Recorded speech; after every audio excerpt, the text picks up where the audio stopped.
नमस्कार साथियों, आहार एवं पोषण की यूनिट का जो लास्ट पोर्शन बचा था उसको आज इस क्लास में कंप्लीट करेंगे। आज हम पढ़ेंगे खनिज लवण। खनिज लवणों के बारे में बात करते हैं, इससे संबंधित प्रश्न आते हैं। प्रश्न आने का पैटर्न इसमें ये है कि निम्नलिखित में से कौन सा खनिज जो है दीर्घ मात्रिक है, कौन सा सूक्ष्म मात्रिक है, या कौन से खनिज की कहाँ पर आवश्यकता होती है। इस संबंध में मानव शरीर में अल्प मात्रा में आवश्यक कार्बनिक पदार्थ है। खनिज जो है बहुत सूक्ष्म मात्रिक होते हैं, कम मात्रा में इनकी जरूरत होती है लेकिन आवश्यक है। मानव शरीर में लगभग 24 खनिज लवण पाए जाते हैं। कितने? 24 खनिज लवण पाए जाते हैं। खनिज लवणों से ऊर्जा प्राप्त नहीं होती है, खनिज लवणों से ऊर्जा कोई प्राप्त नहीं होती है, लेकिन मानव शरीर की उपापचयी क्रियाएं, मेटाबॉलिज्म जितनी भी होती है उसमें ये बहुत ज़्यादा जरूरी है। उपापचयी क्रियाओं के लिए ये आवश्यक होते हैं। तो खनिज लवणों के स्रोत वही जो हमारे भोजन से प्राप्त होते हैं। बहुत सारे खनिज लवण दूध से, दही से, हरी पत्तेदार सब्जियों से, अंजीर, ताजे फल, इनसे जो है अलग अलग खनिज लवण जो है प्राप्त होते हैं। तो इनका योगदान क्या है शरीर निर्माण में? तो शरीर निर्माण में योगदान कैसे हो गया कि बहुत सारी उपापचयी क्रियाओं में ये आवश्यक होते हैं, बहुत सारे एंजाइमों के ये घटक होते हैं। इसी प्रकार जैसे ऊतक निर्माण होता है वहाँ कहीं न कहीं खनिज लवणों की आवश्यकता होती है। रक्त निर्माण में भी आवश्यकता होती है। हड्डियों के निर्माण में जैसे कैल्शियम है, फास्फोरस है, ये खनिज लवण आवश्यक होते हैं हड्डियां और दांतों के निर्माण में। विभिन्न हार्मोन और जैव उत्प्रेरक बनाने में विभिन्न हार्मोन के भी ये घटक होते हैं और जैव उत्प्रेरक के भी ये घटक होते हैं। जीव द्रव्य यानी कोशिका द्रव्य जो होता है उसमें विद्युत चालकता, जैसे आपके कैल्शियम है, सोडियम है, पोटेशियम है, ये जो खनिज लवण हैं इनका जो है शरीर की विद्युत चालकता में, चाहे रक्त का थक्का जमना हो या और भी जो है विद्युत चालकता जिससे जो नर्व सिस्टम संचालित होता है उसमें भी इनका बहुत योगदान होता है। इसी प्रकार से ये शरीर नियंत्रक के रूप में कार्य करते हैं। मानव शरीर हेतु 7 खनिजों की आवश्यकता जो है बहुत ज़्यादा होती है, इसलिए इन्हें दीर्घ मात्रिक कहते हैं। ध्यान रखना, यही प्रश्न कई बार परीक्षाओं में पूछा भी गया है कि निम्नलिखित में से कौन सा खनिज लवण दीर्घ मात्रिक है या दीर्घ मात्रिक नहीं है। तो इनके 7 के नाम आपको याद रखने हैं।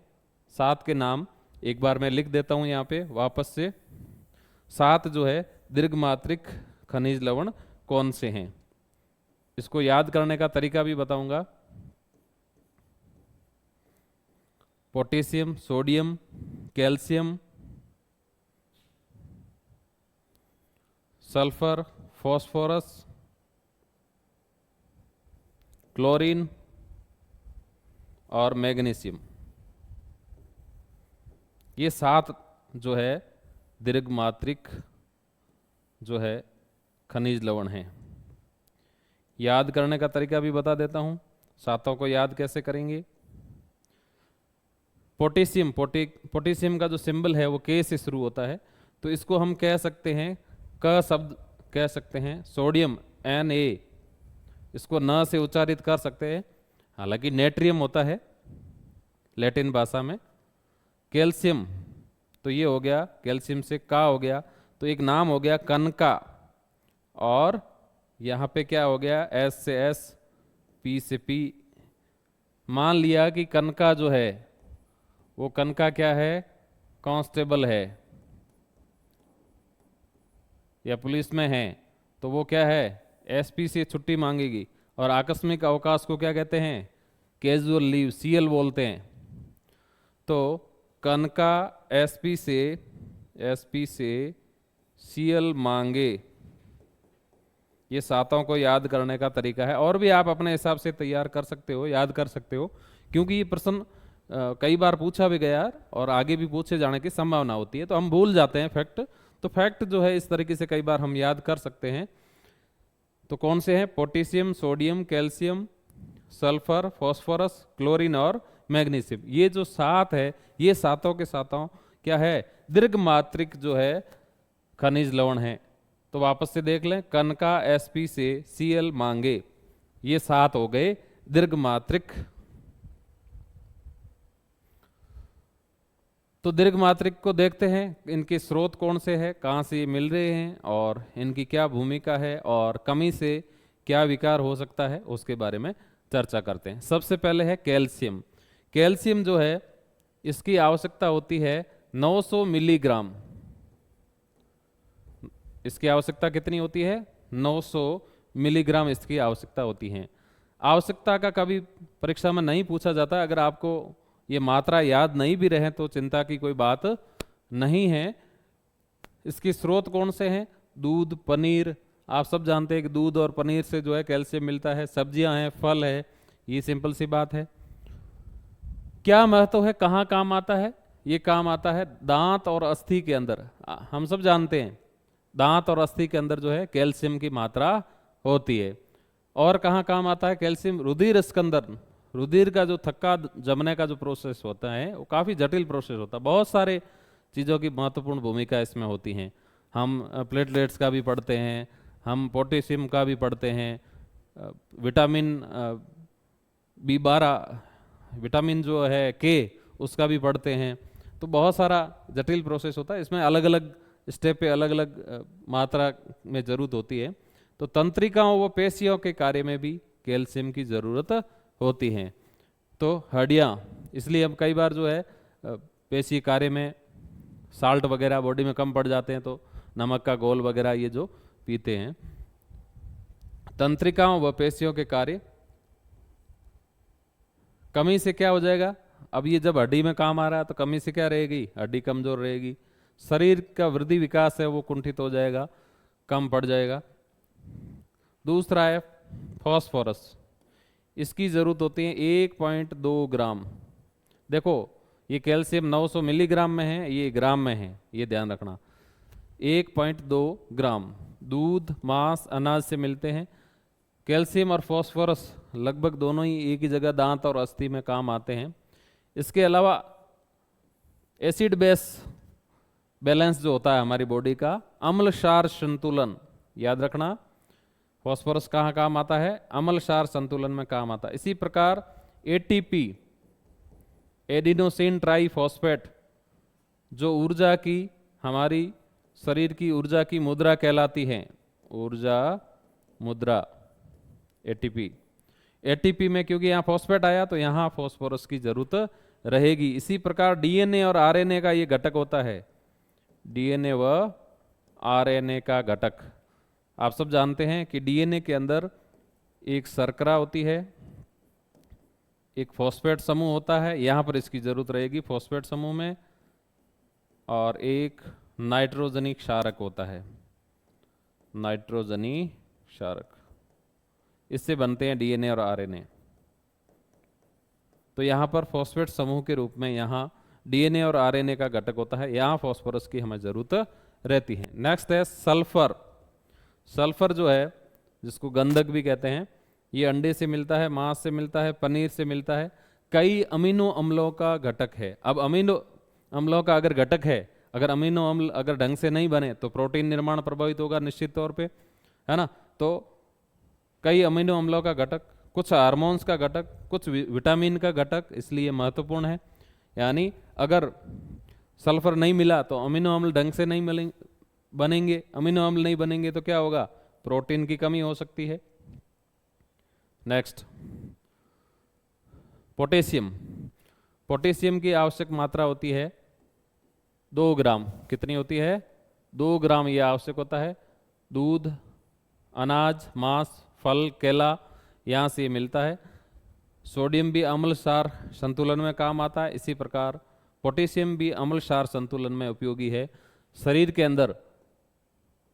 अंदर जो है हमारा बॉडी का पीएच है, एक निश्चित परास पे काम करता है। हमारे रक्त का पीएच 7.4 होता है। तो एक हमारे शरीर की जो जितनी उपापचयी क्रियाएं हैं वो निश्चित पीएच पे ही काम करती हैं। इसलिए बॉडी का जो अम्ल क्षार का जो रेशियो है, बैलेंस है, वो हमेशा क्या रहना चाहिए? संतुलित रहना चाहिए। और अम्ल क्षार संतुलन के लिए इसका महत्वपूर्ण योगदान है। किसका? पोटेशियम का और सोडियम का महत्वपूर्ण योगदान है। इसके अलावा पोटेशियम का कार्य है तंत्रिकी इकाई की। तंत्रिका का जितना भी हमारे नर्वस सिस्टम का जितना भी मैकेनिज्म होता है उसमें यह महत्वपूर्ण भूमिका निभाता है। कमी हुई तो क्या होगा, पेशियां ढंग से काम नहीं करेगी, क्योंकि तंत्रिका काम नहीं करेगी तो पेशियों को संचालित करने वाली कौन होती है, तंत्रिकाएं। तो उससे जो है पेशीय दुर्बलता आ सकती है। नेक्स्ट है क्लोरीन। क्लोरीन जो है इसकी 3.2 ग्राम मात्रा प्रतिदिन आवश्यक होती है, और ये नमक से मिलता है, सोडियम क्लोराइड से मिलता है, NaCl यहाँ से हमें प्राप्त हो रहा है। और इसका भी अम्ल क्षार संतुलन में उपयोग है, HCl का घटक है। हमारे शरीर के अंदर HCl भी होता है। आमाशय के अंदर जो जठर रस होता है उससे कौन सा अम्ल स्रावित होता है, हाइड्रोक्लोरिक अम्ल स्रावित होता है, जो हमारे भोजन के pH को अम्लीय कर देता है। तो इसे क्लोरीन की कमी से क्या हो सकता है, भूख की कमी हो सकती है, पेशियों में ऐंठन आ सकती है, पेशियां कई बार अकड़ जाती है, उनमें ऐंठन आ सकती है। सोडियम जो है 1.5 ग्राम इसकी आवश्यकता होती है, ये भी नमक से मिलता है हमें, ये भी अम्ल क्षार संतुलन में उपयोगी है, पेशीय गतिविधि में इसका यूज है। निम्न रक्तचाप, सोडियम की कमी से क्या है, बीपी लो हो जाती। कई बार आपने देखा होगा जिनके बीपी लो होने की समस्या रहती है तो वो लोग अचानक जो है नमकीन पानी वगैरह पीते हैं, ताकि जो है वापस जो है बीपी जो है हाई हो जाए। बीपी लो होने पे नमक खाने की सलाह दी जाती है, अधिक नमक खाने की सलाह दी जाती है। पेशी ऐंठन, पेशियां में जो है बहुत ज़्यादा अगर सोडियम की कमी होगी तो पेशियां में ऐंठन हो जाती है। मैग्नीशियम जो है इसकी 3.5 ग्राम मात्रा आवश्यक होती है, 3.5 मिलीग्राम में है। दही, जल, स्ट्रॉबेरी, इनसे ये प्राप्त होगा। और उपापचयी क्रियाओं के लिए एंजाइमों का सह घटक है, एंजाइमों के अंदर सह घटक है। तो ये जो है 7 जो है दीर्घ मात्रिक खनिज लवण थे वो हमने पढ़े। अब कुछ सूक्ष्म मात्रिक खनिज लवण जो है सूक्ष्म मात्रिक लेकिन महत्वपूर्ण भूमिका वाले हैं, उनके बारे में थोड़ा सा देखेंगे कि भी कौन से सूक्ष्म मात्रिक खनिज लवण हैं जिनकी भूमिका महत्वपूर्ण है। इनमें से एक आयरन है, आयरन की भूमिका महत्वपूर्ण है। इसी प्रकार जिंक की भूमिका महत्वपूर्ण है, तो इनको पढ़ते हैं। जिंक, Zn जिंक एंजाइमों का सहायक है, बहुत सारे एंजाइम में ये सहायक होता है, को एंजाइम के रूप में होता है। तो जिंक जो है इसकी कमी से क्या होगा, कुंठित वृद्धि जो है प्रभावित हो जाती है बालक की। और त्वचा में क्षीणता, जिंक की कमी से जो है त्वचा में क्षीणता आ सकती है, त्वचा जो है कमजोर हो सकती है। जनन क्षमता का क्षय, जनन क्षमता का भी क्षय होता है जिंक की कमी से। नेक्स्ट है आयरन। आयरन जो है बहुत ही महत्वपूर्ण जो है सूक्ष्म मात्रिक जो खनिज लवण है। महत्वपूर्ण क्यों है, ये हीमोग्लोबिन और साइटोक्रोम एंजाइम का घटक है। हमारे रक्त के अंदर आप सब लोग जानते हैं, रक्त के अंदर जो कणिकाएं होती हैं, उन कणिकाओं में 3 प्रकार की कणिकाएं होती हैं। उनमें से एक कणिका होती है RBC। तो ये RBC का घटक होता है। जैसे ये माना कि RBC है, RBC के अंदर जो होता है हीमोग्लोबिन, वहाँ पर जो है इसकी महत्वपूर्ण भूमिका होती है। आयरन के अंदर क्या होता है, हीम प्लस ग्लोबिन, हीम का मतलब है आयरन और ग्लोब्यूलिन प्रोटीन होता है। ठीक है, तो ये RBC के अंदर जो है आयरन होता है, इसलिए जो है रक्त का RBC का रंग जो है लाल होने का कारण ही आयरन है। रक्त का रंग जो है लाल होता है, क्यों, RBC के कारण। RBC का रंग लाल क्यों, क्योंकि उसके अंदर क्या पाया जाता है, आयरन पाया जाता है। आप भूगोल के अंदर पढ़ते हो, जो मृदा आयरन युक्त होती है वो लाल रंग की मृदा होती है। और हीमोग्लोबिन की अगर कमी हो जाएगी तो क्या हो जाएगा, एनीमिया रोग हो जाता है। नेक्स्ट है फ्लोरीन। फ्लोरीन भी एक सूक्ष्म मात्रिक जो है खनिज लवण है। इसकी सूक्ष्म मात्रा जो है वो आवश्यक होती है, और कई बार जो है जल के अंदर फ्लोरीन की मात्रा ज़्यादा हो जाती है। ज़्यादा होने से भी विकार होते हैं, कम होने से भी विकार होते हैं। ज़्यादा होने से कई बार फ्लोरोसिस की समस्या जो है, विशेष करके राजस्थान में और मध्य राजस्थान के अंदर अजमेर वगैरह यहाँ पर जो है, अजमेर नागौर क्षेत्र में आप सब लोग जीके के अंदर पढ़ते हैं कि राजस्थान की कुबड़ पट्टी फ्लोरोसिस के कारण जो है दांत खराब हो जाते हैं, हड्डियाँ जो है वो मुड़ जाती हैं और लोग जो है कम उम्र में ही जो है झुक जाते हैं, इसलिए इसको कुबड़ पट्टी इस क्षेत्र को कहा जाता है। तो फ्लोरीन की बात करते हैं, ये नेचुरली जो है जल के अंदर होता है और चाय से भी मिलता है। हड्डियाँ व दांतों के रख रखाव हेतु आवश्यक है। हड्डियाँ और दांतों के रख रखाव के लिए ये जो है आवश्यक है। इसकी आवश्यक मात्रा कितनी है ध्यान रखना, 1 से 1.5 ppm। ppm का मतलब है पार्ट्स पर मिलियन। इसके मॉलिक्यूल जो कितने हैं, पार्ट्स पर मिलियन, 1 से 1.5 तक। तो यानी फ्लोरीन जो है 1 से 1.5 ppm तक होता है तब तो कोई दिक्कत नहीं है, लाभदायक है, होना भी चाहिए। लेकिन अगर इससे कम है तो भी दिक्कत है और ज़्यादा है तो भी दिक्कत है। फ्लोरीन से फ्लोराइड यौगिक बनता है। ये जो फ्लोरीन है इससे क्या है, फ्लोराइड यौगिक बन जाता है। तंबाकू और पान मसाले में भी प्रयुक्त होता है ये फ्लोरीन। कमी से क्या होता है, अगर फ्लोरीन की कमी हो गई तो दंत शरण, दांत जो है टूटने लग जाएंगे, कमी से दंत क्षरण। और अधिक हो गई तो आप सब लोग जानते हैं फ्लोरीन की अधिकता से क्या होता है, फ्लोरोसिस। फ्लोरोसिस अधिकता से क्या हुआ है, फ्लोरोसिस। फ्लोरोसिस में क्या होता है, दांत चितकबरे, दांत जो है चितकबरे हो जाते हैं, हड्डियां जो है टेढ़ी हो जाती हैं, हड्डियों में बांकापन आ जाता है, हड्डियों में बांकापन, हड्डियों के अंदर बांकापन आ जाता है। पाचन तंत्र भी खराब होता है, पाचन तंत्र को भी विपरीत रूप से ये प्रभावित करता है। अधिकता की बात हो रही है, फ्लोरोसिस। फ्लोरीन की अधिकता भी खराब है, कमी भी खराब है। कमी से दंत शरण, अधिकता से फ्लोरोसिस कहते हैं, जिससे क्या है, दांत चितकबरे होना, हड्डियों का बांकापन यानी मुड़ना और पाचन तंत्र का खराब होना, ये इसके दुष्प्रभाव है। आयोडीन, नमक की पैकेट्स के ऊपर आपने लिखा हुआ देखा होगा आयोडीन युक्त नमक, आयोडाइज्ड साल्ट, है ना। तो आयोडीन भी महत्वपूर्ण है। समुद्री भोजन से ज़्यादा मिलता है आयोडीन, और समुद्री भोजन से जो है, समुद्री जल से हम नमक भी बनाते हैं। और क्या करते हैं, आयोडीन मिलाते हैं, नमक के अंदर आयोडीन मिलाते हैं। आयोडीन क्यों महत्वपूर्ण है, क्योंकि थायरोक्सिन का एक महत्वपूर्ण घटक है। एक हार्मोन होता है थायरोक्सिन, थायराइड ग्रंथि द्वारा जो हार्मोन स्रावित होता है थायरोक्सिन, इसका ये घटक है। इसका मतलब ये हुआ कि आयोडीन नहीं होगा तो थायरोक्सिन का निर्माण प्रभावित होगा निश्चित तौर पे, और थायरोक्सिन हार्मोन का जो काम है वो प्रभावित होगा, सीधी सी बात है। तो थायरोक्सिन का महत्वपूर्ण घटक होने के कारण आयोडीन भी जो है हमारे लिए बहुत आवश्यक है। इससे जो है कमी से क्या होगा, थायरोक्सिन अगर गड़बड़ा जाएगा तो क्या है, घेंगा और मंदबुद्धि विकास रोग, जड़ मानवता, घेंगा या गलगट रोग जो हो जाता है, गला सूज जाता है यहाँ पर।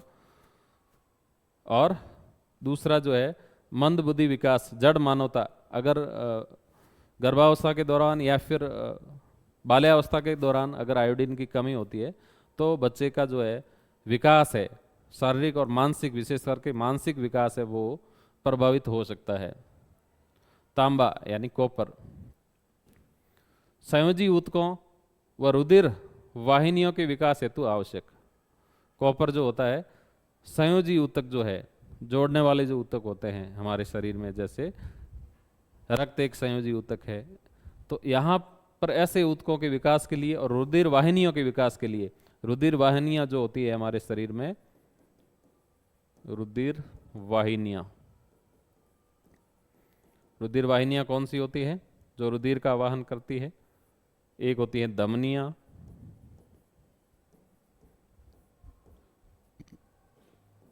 दूसरी होती है सिराएं।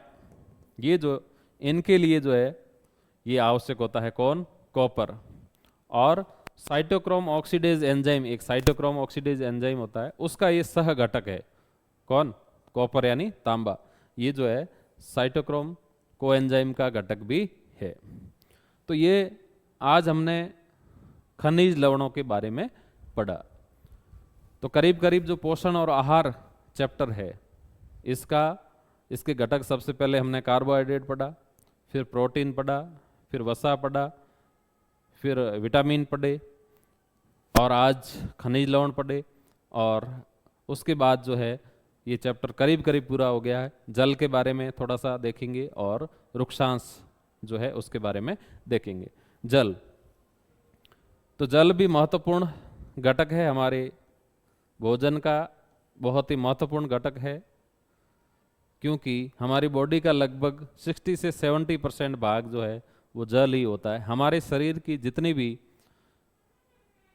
मेटाबॉलिज्म होती हैं, जैव रासायनिक अभिक्रियाएं जो होती हैं, वो सारी जल की उपस्थिति में ही होती है, क्योंकि जल एक बहुत अच्छा विलायक है।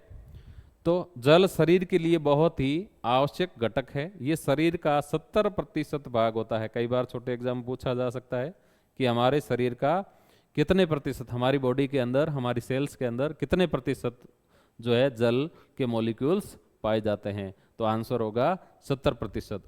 प्रतिदिन हमें कितना जल पीना चाहिए? 2 से 3 लीटर तो आवश्यक है, और जितना ज़्यादा पिए उतना अच्छा ही है। जल तो ज़्यादा सेवन से क्या होता है, अपच की समस्या नहीं होती है, इसी प्रकार जो है स्टोन की कभी भी समस्या नहीं होती है। शरीर में जल की कमी को डिहाइड्रेशन, कई बार क्या होता है, हम गर्मी में बहुत ज़्यादा काम करते हैं या दौड़ लगाते समय कई बार क्या है, अचानक जो है बॉडी के अंदर जल की कमी हो जाती है। इस कंडीशन को डिहाइड्रेशन कहा जाता है, जो कि घातक होता है। डिहाइड्रेशन शरीर के लिए घातक हो सकता है। और डिहाइड्रेशन कब हो सकता है? या तो जल की कमी किसी विकार से हो गई, ज़्यादा उल्टी हो गई, दस्त हो गई, उससे जल की कमी हो सकती है, ठीक है, या अन्य किसी कारण से जल हमने लंबे समय तक ग्रहण नहीं किया है और कठिन शारीरिक परिश्रम किया है, तो भी जल की कमी हो सकती है। तो कभी भी बॉडी में डिहाइड्रेशन नहीं होना चाहिए, ये हमें ध्यान रखना चाहिए। अगर हो जाए तो ORS का घोल जो होता है वो पिलाना चाहिए। डिहाइड्रेशन होने पर जो है ORS का घोल जो है पिलाया जाता है। जल का क्या कार्य है? जल सभी अभिक्रियाओं में, जितनी भी हमारी जैव रासायनिक अभिक्रियाएं होती है बॉडी के अंदर, उसमें ये विलायक का कार्य करता है। इसके अलावा हमारे शरीर का ताप नियंत्रण है, बॉडी का जो टेम्परेचर है उसको मेंटेन करता है। हानिकारक पदार्थों को बाहर निकालने में सहायक है। पसीना जो निकलता है तो उसमें काफ़ी जल की मात्रा होती है, जल और लवण होते हैं। उससे क्या होता है, कुछ हानिकारक जो पदार्थ होते हैं वो जल के माध्यम से बाहर निकलते हैं। और सबसे बड़ा योगदान, पसीने के अंदर तो इतने ज़्यादा हानिकारक पदार्थ नहीं निकल पाते हैं, क्योंकि मनुष्य जो है, मनुष्य के अंदर जो अपशिष्ट पदार्थ बनते हैं वो नाइट्रोजनी यौगिक होते हैं। उसके लिए जो है गुर्दों की आवश्यकता होती है। गुर्दों के माध्यम से जो है यूरिन बनता है, और यूरिन में काफ़ी जल की मात्रा होती है, जिससे जो है यूरिया जो है वो बाहर निकल जाता है। अगर यूरिया बाहर नहीं निकले तो हमारी बॉडी के लिए बहुत ज़्यादा हानिकारक होता है। इसके अलावा स्नेहक के रूप में कार्य करता है, अम्लसार संतुलन का कार्य भी करता है। ये सारे कार्य जो है जल के हो गए। रुक्षांश और खाद्य रेशे, यानी हमारा जो भोजन होता है उसमें कुछ ऐसे फाइबर होते हैं, उन फाइबर का योगदान ये होता है कि जो एक्स्ट्रा मुक्त मूलक होते हैं, एक तो उनको वो एब्जॉर्व कर लेते हैं, दूसरा क्या है, हमारी बॉडी के अंदर आहार नाल के अंदर अपच नहीं होने देते हैं।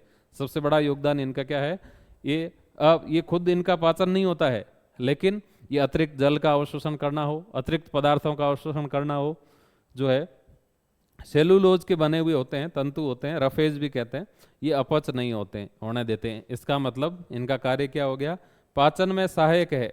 इसी प्रकार भोज्य पदार्थों को आंतों में चिपकने नहीं देता, यानी कब्ज नहीं होने देते हैं। ये पाचन के दौरान उत्पन्न विषैले पदार्थों का व जल का अवशोषण, एक्स्ट्रा जल है उसको एब्जॉर्व कर लेंगे, कुछ विषैले मुक्त मूलक बनते हैं उनका भी ये क्या कर लेते हैं, अवशोषण कर लेते हैं। और इसके अलावा जो एक्स्ट्रा ग्लूकोज, कई बार जो है ज़्यादा मीठे पदार्थ खाने से जो है ग्लूकोज ज़्यादा बन जाती है, तो अतिरिक्त जो ग्लूकोज होती हैं उसका भी ये अवशोषण कर देते हैं और डायबिटीज़ से जो है सुरक्षा करते हैं। यानी ज़्यादा सलाद खाने से क्या होगा, डायबिटीज़ का खतरा भी कम होगा, अपच भी नहीं होगी, रसीले पदार्थ जो ऐसे मुक्त मूलक जो है खराब पदार्थ है उनका भी ये क्या करेंगे, अवशोषण कर लेंगे। तो ये जो चैप्टर था अपना आहार एवं पोषण 3 क्लास के अंदर जो है कंप्लीट हो गया है। पूरी कोशिश की है, जितने भी डेटा है, जितने भी फैक्ट है वो देने की पूरी प्रयास किया है। उम्मीद करता हूँ ये आपके लिए बहुत ज़्यादा उपयोगी होगा और कंपटीशन परीक्षा में जो प्रश्न बनते हैं वो करीब करीब यहाँ से आने की संभावना पूरी पूरी है। आप लोग भी इसको देखिए और कोई आपका प्रश्न हो तो कमेंट में लिखिए।